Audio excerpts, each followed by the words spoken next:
Welcome, everybody, to this week's show. I've got my usual top quality co-hosts, Awet Ghirmay, who's Head of Research at Minerva Money Management, and Carl Roberts, who is my fellow director. Anyway, we're going to move on to the main topic of today, which is transport tech. So what do we mean by transport tech?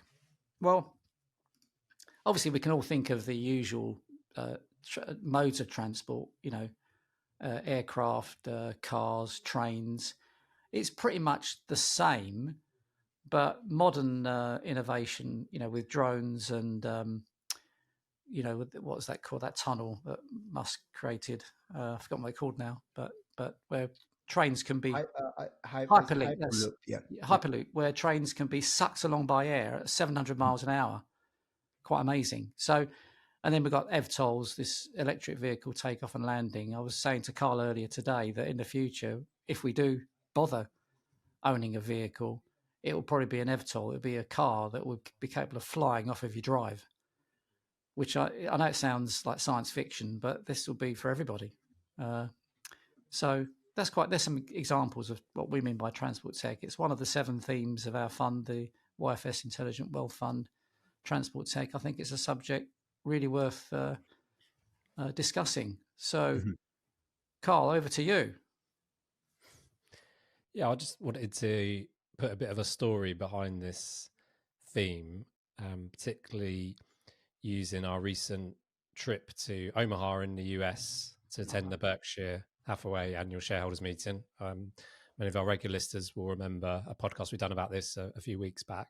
But yeah, I'm a big believer when it comes to investing, not only investing in things you understand, but also investing in things you use. Yes. Or use services of constantly, because that's the best kind of anecdotal evidence you've got, isn't it? That it's a good business. If you are really impressed with a service or a product, then it's likely lots of other people are going to be impressed with it as well. And then in theory, like that, like the iPhone classic example, then that kind of ultimately could be a good business.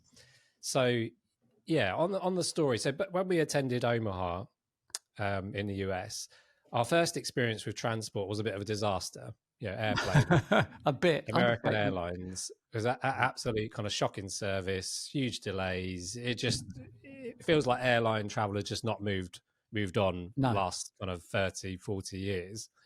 But once we were in America, of course, getting around America, we started using Uber taxis. And this was a dream, much, much better than airport travel. But let's just think back to a few years ago. So if you wanted a taxi a few years ago, you'd have had to know a taxi number. So that's your first problem. You had to go and find a taxi number or hail one off the side of a street. If you did ring the taxi, you'd have to then try and explain where you were so the taxi driver could come and pick you up. And you wouldn't know when the taxi was going to arrive. You had no idea what car it would be, and you didn't know anything about the driver. And you wouldn't know how much the fare was going to cost. And you'd need to ensure you actually had physical cash in your wallet or your purse in order to pay that driver at the end. Right. But now, if we fast forward to using an Uber, you've obviously got the ability to select your own car. So obviously, as coming out of the airport, we had a lot of luggage with us. So we opted to choose for a bigger car. But once we were in our base and packed away our luggage, it was just us, so we chose smaller cars. You can find out everything you need to know about the driver. Obviously, people leave ratings about that driver. So if you're not happy with the particular driver and their rating, you can choose another one. It even tells you on the Uber app, what they're kind of into, what their music tastes are and things like that. So if you wanted to kind of start up a conversation with the driver, you've got a few pointers to go for. You know exactly how much the trip is going to cost before you make that journey. And then you could even state now if you want a silent ride. So some people are obviously uncomfortable having conversations with humans. You can actually say to the driver before you get in that car, I don't want to have any talking correspondence, just leave me quiet. You know exactly when the taxi is going to arrive because you can track it on your phone and you actually physically pay on your phone. So you haven't got to worry about holding any cash or anything like that. So it's just so much easier and just such a nicer all-round experience. And I think Uber's a really interesting company. Like Airbnb, they don't own any cars themselves. So they're a taxi company, or they're more than a taxi company now, but the actual taxi element, they don't actually own any cars. Anyone can be a driver. And it really taps into this gig economy, doesn't it? It does, yeah. So just thought it'd be interesting to have that kind of anecdotal feedback there. Very good story. In fact, you've taught me some things I didn't know about Uber. I didn't know some of those things were options. Yeah, but it's a fantastic service, there's no doubt. So, what companies can you tell us about in this area, transport tech? Yeah, I mean, Uber, as Carl mentioned as well, like they are tapping into a different market, like train, for example. You can book train through Uber, and they even working on the eVTOL as well, space, but it's just a slow part of the Uber because it's still like not approved in most countries. So they are still in the innovation space. With the transport tech, I think if we noticed recently, Amazon has an approval as well to test drones, and FedEx as well. They testing drones. The good thing is about companies that they're working in the space, companies like Amazon, they do make a small bets, which is they have core part of their business, like Amazon, the e-commerce and the AWS, which is the core part of the business, generate most of the revenue. At the same time, they test this small. They did with Kindle and so on. They're testing to deliver goods and services through using a drone, and it's working quite well. Currently, the struggle they have is quite expensive because the regulators approve you can for one drone you need one person. So currently to fly a drone, it costs around $18.5 per trip, which is expensive in comparison to if you use electric vehicle, that would be around $180. So that's expensive at this stage. But if you allow more one person to to operate more drones in the future, that price is expected to be less than $1. So there is here, as you scale it, because it's early, as you scale using drone, it'll be cheaper, it'll be faster in the long run, and it'll be more efficient. And so you can just order something within a minute, you'll just receive it outside of your garden or so on. So that's the feature. But again, there's a lot of regulatory hurdle they have to face in order to get there. And other companies, we have currently there been a rise of space travel, and everyone wants to go to space, for example. But it's currently is expensive. But companies like Blue Origin, which is founded by Jeff Bezos, and SpaceX by the founder of Virgin, Elon Musk, SpaceX, and Virgin Galactic by Richard Branson. These companies are working in the space exploration area, so they are trying to make it cheaper and accessible in the long run. It's currently expensive, only for reserved for the rich. But in the long run, the same thing with technology, this would be cheaper and accessible to most people. And I'm sure most people would want to go see the Earth from space. And that's probably a great feeling to just go space. And one is affordable for me. For example, I would love to go to space and just see the Earth from space. But it's currently expensive. You have that, and in the interesting part as well, you have the autonomous space. I mean, currently companies like Tesla are working on it, but interestingly, Mercedes has an approval in the US. You can drive autonomous cars in California and Nevada, no hands on the wheel. The car would drive you. Just recently has been approved in 2 states. So it shows you there is great progress in the space. You can drive car, no hands on, no stress. You don't have to look at the wheel, anything. You just sit there and the car would take you to where you want to go. So we've seen quite a good advancement here, and it's continued to grow. And I think I'm quite optimistic now. See, we will have autonomous cars in some places, but in some places it will be a long wait. True. My son was on holiday, and I think it was San Francisco he was in, and he just sent me a video of a taxi ride, and there was no driver. He was just sat in the back seat, and he was quite comfortable doing that. And in fact, that is predicted to be the way we'll all live in the future. Most of us won't own cars. It will be like a subscription monthly to Spotify or Amazon. You would just pay a subscription, because it'd be far cheaper to have a driverless taxi than to run your own car. Because when you think about it, running your own car is one of the most expensive things you can do. in life. So I thought it was quite interesting. I mean, I've personally driven a Tesla now for 8 years. I've had 2 Teslas. They're just a dream car to drive. It's not particularly because they're electric cars. They're just great cars, you know. And I've tried the autonomous driving, but you've got to keep your hands on the steering wheel, so it just defeats the object to me, really. But yeah, that'd be an interesting way of living in the future. Already, I've read stories about in China. We must be much cheaper to use drones there, but it's not uncommon for people to order takeaway food delivered by a drone. I've seen videos of that. And of course, in Milton Keynes here, which is a very innovative city, we've had Starship, which is like a small vehicle. It's just like a very little vehicle on wheels, and it's autonomous driving, and it just delivers small amounts of shopping or takeaway food to your door. And we've had that for years. And also, we're bringing in, I think we're bringing in driverless buses, aren't we, in Milton Keynes, pioneering it in the UK. So this isn't an advert for Milton Keynes, but I've been labelled the unpaid travel spokesperson for Milton Keynes because I just find it just so innovative here. There's just so many advances. You know, we've even got indoor skydiving, for example. You know, we've got an indoor real snow ski slope. Sorry, I'm getting a bit carried away with my tourism efforts here now, but it's still, you know, still transport, isn't it? At the end of the day, Starship. So, and it's £1 a delivery, I think. So when you think about the cost of your time, even if you're just ordering a little bit of shopping worth, say, £20, you know, I can just drive down to Tesco's Express, but some I've got in my car, driven down there, bought the items, come back, it's 15, 20 minutes of my life have gone. You know, I don't particularly enjoy the experience in going in Tesco's Express where I live in Thurston. It's not very nice. Sorry, Tesco's, if you're watching this. You can sue me if you like.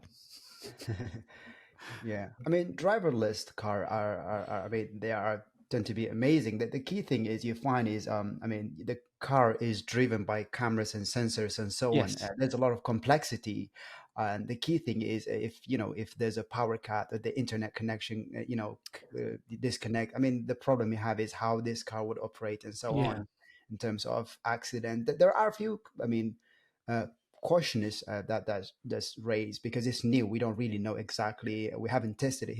In the past, but so Carl, if the cost comes down of EVTOLs, these electric vehicles that fly, would you see your future paying a subscription for driverless taxis, or would you like to have a flying car on your drive in the future? What would you choose?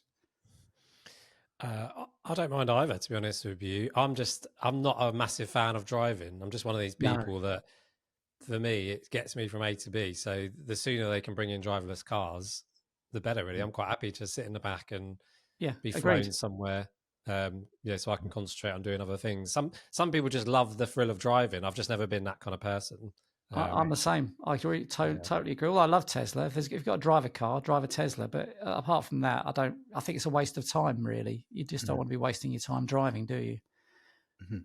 Really, but I think there's of course Awet has been an electric vehicle user in the past. He's come all the way from Birmingham to Milton Keynes on his electric scooter, haven't you? Right. Well, I actually got on the train in between because it would have taken too long on the M1, wouldn't it? But anyway, Awet used the electric scooter quite a lot, didn't you, in the past? Quite a good, efficient use of time.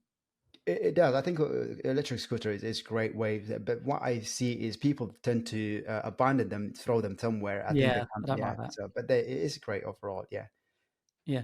Well, what do we think roads will look like in the future? My personal view is that, and I had this discussion earlier, I think, with Carl, who didn't agree with me, but my personal view is that, it was my colleague Jack didn't agree with me. I said, in the future, it's hard to imagine this, but I can see traffic jams in the sky, but not on the roads. And I'm thinking we're building all these wider and wider motorways. I'm thinking they're going to be empty in the future. It'd be a bit like driving in the middle of the night. There'd be no traffic. And I'm thinking I'd far rather be on the ground driving my Tesla than in the sky driving my own flying car, because I wouldn't trust myself not to crash. And then I remember Awet saying to me, "Oh yeah, but if you flying is safer than driving. Yes, but when you have an accident, you've got 100% certainty of dying from a plane. Whereas with a car, you're probably going to survive, aren't you? So that's my personal take on it. But can you imagine the sky being black, full of drones and EVTOLs? I can just see it, really. Yeah, I think my understanding is that the regulator would make sure it's limited as well for us, to get, they're not going to crowd the sky with drones and eVTOLs. They will have to make sure there's only limitation how much they can fly. And I'm sure, cars would be the road would still be busy as usual. I will almost assure, Awet, do you think the government, you probably said the same thing about cars years ago. Oh, they won't let there be traffic jams on the roads. Of course there is, all the time. Mm-hmm. I wouldn't trust government. Yeah. I think we're a way off, because I think the problem with technology and predicting the future is we tend to over egg new innovation and think it's going to come in sooner than it does. It's more of a longer kind of, it always kind of happens longer term than we think. I'm not so sure in my lifetime whether I'll see traffic in the skies, but I do think the electric car, the driverless cars and driverless trains, driverless planes, all of these things are definite, because I think the problem is let's take cars, for example. You need to go all in. What you can't have is a road where you've got human drivers driving next to autonomous cars, because that's where the problem is, the human driver, isn't it? It's not it's not the autonomous car, because that in theory should work perfect because it's built into the program. But if you've got a human driving, it can't predict what that human's going to do next. If that human falls asleep at the wheel and decides to ram straight into the car next to it, there's nothing that autonomous car can do. But I could see where we build to that is maybe part of roads are sectioned off where only the autonomous cars drive on that section, so that they're not coming into contact with the sort of human driven cars. I mean, trains are the obvious easy next example, aren't they? Because they're on a track, they're very tightly controlled which train goes past which, and I think a lot of them are quite autopiloted, or at least for some of the journey anyway, aren't they? And the same with planes. There's a reason why planes are seen as so safe, is because majority of the time they're on autopilot, aren't they? Yes. There isn't that human involvement. So I do think planes, trains, that's the kind of first stop in terms of being truly autonomous, and then cars potentially to follow. That's my sort of view on it. Interesting. Yeah, I think as you say, with train and buses, it's more easier to automate them. Where with cars, I think because the complexity where you want to go, you always have a different route and so on. It becomes more complicated. I did once joke with someone at a party that it'd be great to be able to drink and drive legally. Because if it's a driverless car, how can you be drunk in charge of the car? But apparently you've still got to have a driving license, and you're still liable if the car has an accident, apparently. Interesting, though. Yeah. So that concludes our part on transport tech as the core subject. We come on to my favourite part of the show now, where we talk about our recommendations for things we've either read or watched or listened to recently. So whatever format pleases you the most. So, Awet, let's kick off with you. What new recommendations have you got from recently? Yeah, I have been a big fan of Goodfellows. The conversation from Hoover Institution is, I listen to it pretty much a lot, and they talk about public policies, research in economics, history, and national security. They bring expert and on this field about economics and national security, and they go through geopolitics and so on. They bring interesting researcher on this field, and they try to enlighten you with new information. Like, for example, recently there was about Cold War II and what was happening with US and China.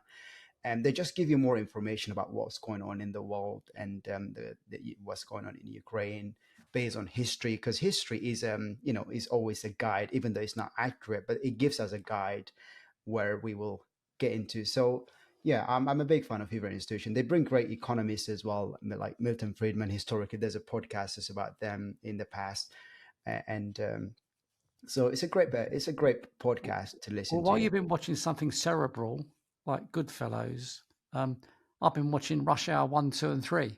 films. That's more fun, I guess. Yeah. Mainly prompted by my 14-year-old stepson, Marcus, but that's been a lot of fun. Sorry, I'm not as smart as you. But what about you, Carl? What have you been following lately? What can you recommend? I've got a podcast this week. So I've been listening to the Modern Wisdom podcast for some time. It's a really good podcast in its own right. Covers lots of different subjects, just interesting guests, just all to do with different facets of humanity, really. But a lot of it's on building a kind of a good life, good routine, like we said, how important exercise is, good relationships, all that sort of stuff. But there's a particular episode I'm recommending today. I think it's episode 794 with Scott Galloway. So for those of you who don't know Scott Galloway, he's an investor, built businesses, a bit of an entrepreneur. He's got a new book out called The Algebra of Wealth, and he discusses this book on the Modern Wisdom podcast. And the actual podcast episode is called The 4 Secrets to Get Rich in a Broken Economy. So Scott Galloway is really good because he just tells it how it is. He doesn't care what people think about him. He'll sort of swear from time to time. He has a decent email newsletter, which is worth sort of subscribing to. And a key point in this particular episode he's saying is that, we're told to, follow our passion in life, follow our passion and make a career out of that. But he says in reality that's very hard to do. It's easy to say, go and follow your passion and you'll make a lot of money. The majority of people don't. People are probably advertising a course to you, or they're trying to sell you a service. They're the ones that are making money, not you with your passion. So he says, instead of following your passion, try and work out what you're really good at and use that as a way to build your career, because you still need to make money to have a decent life. That's what he's trying to get across. He's saying, money's not a dirty word. If you want to be happy in life, you are going to need, a decent amount of money. And then he also goes through some of the classic, make sure you spend less than you earn. And the importance of creating a really good network around you. So being with people that are really going to enhance your life and help you develop further. So really good podcast episode. Modern Wisdom, Scott Galloway. It's got some parallels with this Japanese concept of ikigai, where you do what you love, do what you're good at, do something where there's a market for it and the people are willing to pay for it. So it doesn't have to be passion as such, but it's something you like. For example, if you're working in, I don't know, financial planning or accountancy or fund management, you've probably got to like numbers, haven't you, for example? Or if you're working in law or in a library or whatever, you've got to like words. So it doesn't have to necessarily be passion as such, but something you're just interested in, I think, is a good thing to do.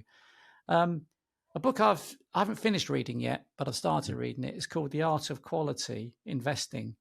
It's officially by a Belgian called Luc Kroeze, Kroeze. That's probably a terrible pronunciation, but I think it's, and with compounding quality, which is an alias for Peter Slager's. Sorry, Peter, we got you out there. He's the man behind compounding quality, and interestingly, he's one of our future interviewees. He's fantastic at analysing shares. He's got a real passion for it. He's definitely one of these people who's doing what he loves. And I'm just very grateful he's agreed to become an interviewee on this very same show. So I'm really looking forward to that. We do put links in all the show notes, so really would recommend you to go onto those. Please do leave a review for the podcast on Apple Podcast app. This helps us rise up the rankings, allows us to attract more quality guests. So sadly, this is the end of today's show, but I've really enjoyed it as usual.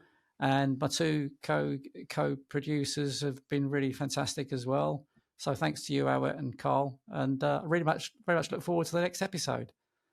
Bye for now. Thanks, everyone. Thank you for joining us today. Please help us spread the word by sharing this podcast with your family and friends. And don't forget to subscribe.